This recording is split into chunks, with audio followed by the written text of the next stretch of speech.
Buenos días, mis hermanos.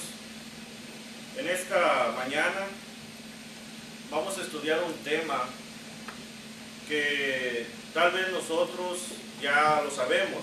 Sin embargo, es muy importante repetirlo cada vez y todas las veces que se pueda en la iglesia. Y repetirlo tal vez todos los días en cada uno de nosotros. Primeramente podemos ver, mis hermanos, que la iglesia de Cristo está pasando en estos momentos por un periodo cual hay muchas innovaciones, las cuales están afectando más y más del cuerpo de nuestro Señor Jesucristo. A pesar de todo esto, mis hermanos, sabemos que hay hermanos y existen hermanos que quieren cumplir con la voluntad del Señor. Cada uno de nosotros tenemos una visión en nuestra mente, ¿verdad? Tenemos una visión a cumplir en nuestras vidas. También tenemos una visión para nuestros hijos, nuestra familia, que queremos que ellos cumplan.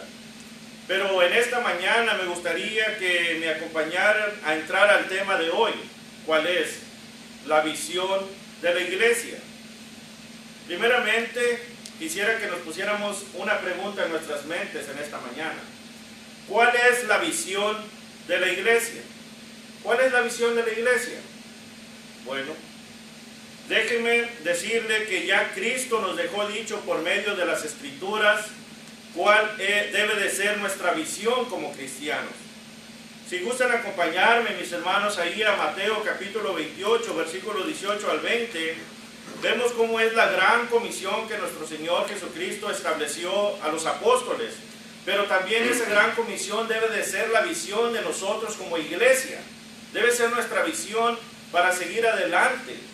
Dice ahí en Mateo capítulo 28, versículo 18 en adelante, dice: y Jesús se acercó y les habló diciendo: toda potestad me es dada en el cielo y en la tierra. Por tanto, id y haced discípulos a todas las naciones, bautizándolos en el nombre del Padre, y del Hijo, y del Espíritu Santo, enseñándoles que guarden todas las cosas que os he mandado, y he aquí yo estoy con vosotros todos los días hasta el fin del mundo. Primeramente, mis hermanos, de aquí de estos versículos vamos a sacar el tema de hoy. El primer punto de hoy es ir y hacer discípulos a todas las naciones. Tenemos nosotros como cristianos que salir y predicar el Evangelio de Cristo, Marcos 16:15. ¿Y cuál es el Evangelio, hermanos? El Evangelio todos lo conocemos, los que estamos aquí ahora. Es la muerte, sepultura y resurrección de nuestro Señor Jesucristo. Si gustan acompañarme ahí a 1 Corintios, capítulo 15, versículo 3 al 4. 1 Corintios capítulo 15, versículo 3 al 4, el apóstol Pablo está hablando aquí en versículo 3, dice: porque primeramente os he enseñado lo que asimismo recibí, que Cristo murió por nuestros pecados conforme a las Escrituras, y que fue sepultado, y que resucitó al tercer día conforme a las Escrituras. Muerte, sepultura y resurrección de nuestro Señor Jesucristo. Ahora que sabemos esto, mis hermanos, ¿quién es un discípulo? ¿Quién es un discípulo para nosotros? Bueno, podemos ver un gran ejemplo de un discípulo que está escrito aquí en las Sagradas Escrituras. Ese discípulo, mis hermanos, que tenemos como ejemplo es el apóstol Pablo.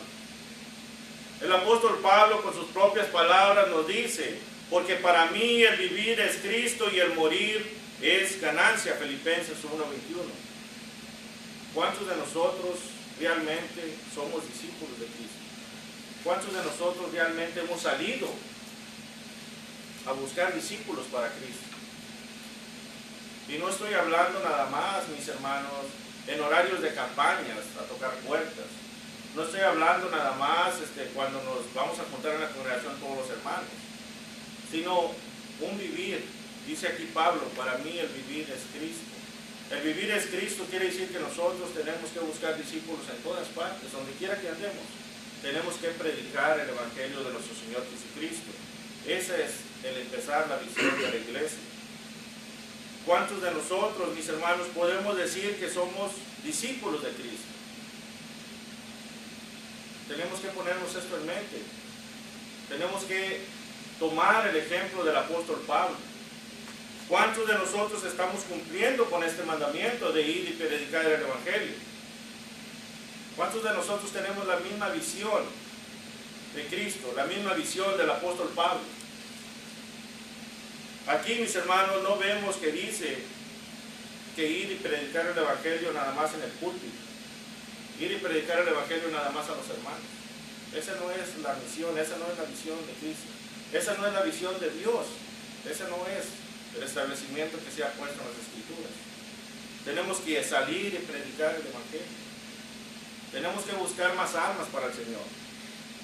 Por consiguiente, mis hermanos, el segundo punto es de bautizar en el nombre del Padre, del Hijo y del Espíritu Santo.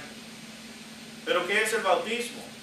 Bueno, todos sabemos, el bautismo es ser sumergidos en agua. Esa es la muerte, sepultura y resurrección. Es la muerte y sepultura y resurrección de cada uno de nosotros. Dejar el viejo hombre y salir como el nuevo hombre. Marcos 16:16 nos dice: el que creyere y fuere bautizado será salvo, mas el que no creyere será condenado. Al ir y salir y predicar el Evangelio y buscar discípulos, tenemos que estar seguros que les estamos predicando el Evangelio de Cristo. De esta misma manera, hermanos, que nosotros salimos a predicar el Evangelio, también nos debe de preocupar el salvar las almas, salvar a las personas. Esa es la visión que tenemos que tener nosotros como iglesia. Tenemos que preocuparnos por las personas. Tenemos que llegar al punto de predicar el Evangelio, que cada persona debe de acercarnos a nosotros y decirnos, como dijeron a Pedro, ahí en 1 Pedro 2:37 y 38, varones hermanos, ¿qué haremos? ¿Qué haremos? Tenemos que tener la respuesta nosotros, arrepentidos y bautizarse en el nombre de Jesucristo, ¿verdad?, para el perdón de sus pecados. Esa debe de ser nuestra misión como iglesia: salvar almas, predicar el Evangelio, buscar discípulos. Pero también, mis hermanos, así como nosotros tenemos que ir y hacer discípulos a todas las naciones, a todas partes, y bautizarlos para el perdón de sus pecados. Nuestro deber, nuestra visión como la iglesia debe de ser enseñar a guardar todo el concepto de Dios. Nosotros tenemos que enseñar a nuestros hermanos y a las personas a guardar todo lo que es el concepto de Dios. Lo más grande es de enseñar a los hermanos a guardar todo lo que se nos ha mandado de nuestro Señor Jesucristo. Y esto es el concepto de Dios. No quitarle ni añadirle, sino enseñar lo que está en las Sagradas Escrituras, la sana doctrina, y todos uno. Tenemos que presentarnos todos a Dios aprobados, como obreros que no tienen de qué avergonzarse, mis hermanos. Que usamos la palabra para bien, ¿verdad? Que usamos la palabra de verdad, enseñando a guardar todo el mandamiento, todo el concepto. Segunda de Timoteo 2:15. Hermanos, nosotros como cristianos, tal vez ya como predicadores aquí, estamos enseñando todo el concepto de Dios. Estamos enseñando todo lo que Dios quiere en las congregaciones donde nosotros estamos predicando. Recuerden que esta es la visión de cada uno de nosotros como iglesia que tenemos que tener: la salvación de las almas. Estamos procurando nosotros que nuestros hermanos no se desvíen de la verdad. Estamos preparándolos para todos los falsos maestros. Nosotros, hermanos, tenemos que tener en mente que la gran comisión de nuestro Señor Jesucristo estableció, esa debe ser la visión de cada uno de nosotros como cristianos: ir y hacer discípulos, bautizarlos en el nombre del Padre, del Hijo y del Espíritu Santo. Pero también tenemos que enseñarles a guardar todo lo que se nos ha dejado, todo lo que se nos ha mandado por nuestro Señor Jesucristo. Tenemos que despertar, hermanos. Tenemos que tener la misma visión que la cabeza del cuerpo tiene, que es Cristo. Nuevamente, mis hermanos, la pregunta es, para concluir, ¿cuál es la visión de la iglesia? La visión de la iglesia es hacer la voluntad de Dios y cumplir el mandato de nuestro Señor Jesucristo. ¿Para qué? Para nuestra salvación y también para procurar la salvación de todo aquel que quiere obtener la salvación, de todo aquel que nos rodea. Tenemos que recordar que si no estamos haciendo realmente nosotros lo que tenemos que hacer, no tenemos la misma visión que tiene nuestro Señor Jesucristo. Vamos a poner esto en mente, hermanos. Hay que tenerlo en mente y no nada más tenerlo en mente, sino hay que practicarlo. Llévese en mente cuál es la visión que tiene usted como cristiano. Si es la misma que tiene Cristo y es la misma que está establecida aquí como la gran comisión, adelante. Tenemos que ir y predicar el Evangelio. Que el Señor les bendiga.